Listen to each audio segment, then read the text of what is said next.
დღევანდელ აქციას თბილისში გამოხმაურება აქვს ემიგრაციიდანაც ჩვენ გაჩვენებთ რა ხდებოდა მაგალითად ლატვიაში ამის შესახებ იქიდან ჩვენი კოლეგა თენგო გოგუტიშვილი მოგვიყვება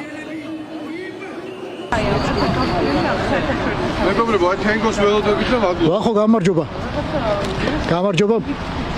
მოგესალმები რიგიდან, ლატვიიდან და აქაც როგორც ჩემს გულშვილთან ალბათ ხედავთ, ქართველების აქცია, როგორც 30-მდე თუ არ მეშლება ევროპულ, ამერიკულ და კანადურ ქალაქში.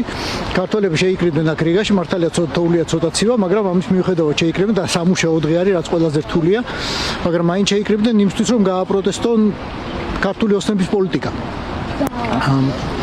მოდი დავილაპარაკოთ კონკრეტულად ადამიანებს, ორგანიზატორებს, ვინც მოაწყო დღევანდელი აქცია. დღევანდელი აქციის ორგანიზატორი არის კოკი იონათამიშვილი, დარწმუნებული ვარ, ბევრს გეცნობათ ეს სახელი და გვარი. კოკი, გამარჯობა. გამარჯობა.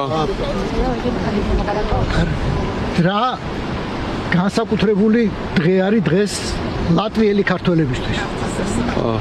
ჩვენ ვაგზავნებთ ბუნებრივია ბრძოლას, ლატვიელებს ჩვენ მეგობრებს თხოვთ ხარდაჭერას, თავისუფლება, პოლიტიკურ პატიმრებს, ყველას გამარჯვება ჩვენ ქვეყანას და ჩვენი მეგობრებისგან, ლატვიელებისგან გვინდა კიდევ უფრო მეტი მხარდაჭერა, რაც გვინდა იმაში გამოიხატოს, რომ იყოს დამაზიანებელი, მიზანმიმართული, ეფექტური სანქციები ამ სამარცხვინო რუსული რეჟიმის წინააღმდეგ და დარწმუნებული ვართ, რომ ამ სანქციებს აუცილებლად მივაღწევთ და დასავლეთი და პირველ რიგში ლატვია სხვა ქვეყნებთან ერთად სანქციებს დაუწესებს ამ სამარცხვინო რეჟიმს. დარწმუნებული ვარ, რომ გავიმარჯვებთ და მივესალმები უმაგრეს ხალხს, ვინც ახლა თბილისში იკრიბება და საქართველოს სხვა ქალაქებში.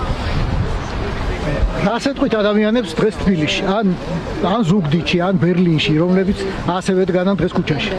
ერთი წელია უკვე.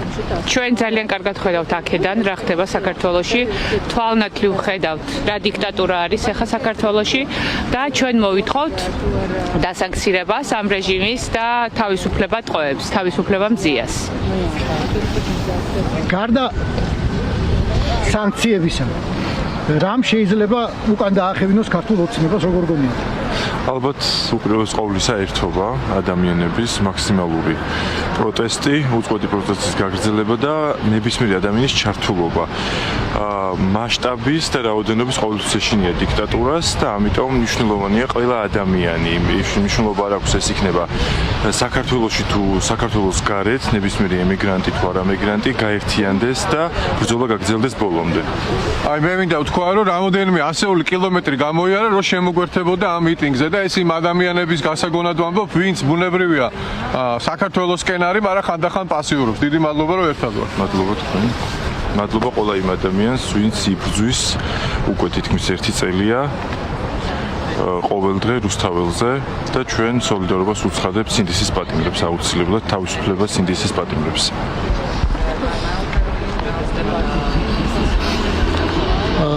ვახო ლატვიაში არ ცხოვრობს სამწუხაროდ ბევრი ქართველი, მაგრამ ვინც ცხოვრობს მათი ნაწილი აქ არის.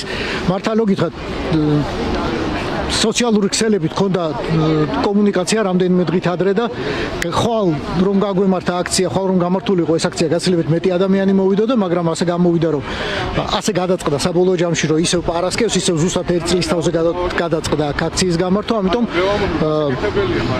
აი დაახლოებით 210 ადამიანია ახლა ჩემს უკან.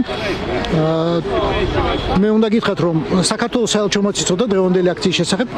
მე პირადად დაუტოვე მათ შეტყობინება მათ Facebook გვერდზე. მოსაწვევი გაუგზავნე ოფიციალური მოსაწვევი, ელექტრონული ოფიციალური მოსაწვევი, მაგრამ არ გამოგვეხმაურდნენ. მე ვჭირმაქ რომ საერთოდ არ წავუკითხოთ, საერთოდ არ მართავენ და საერთოდ არ კითხულობენ საკუთარ Facebook-ის გვერდს, იმიტომ რომ მეგონა მართალია გითხრათ, რომ ძალიან მალევე აიღებდნენ ამ მოწვევას, მაგრამ 2 დღეა გასული და ეს მოწვევა ჯერ კიდევ იქ არის.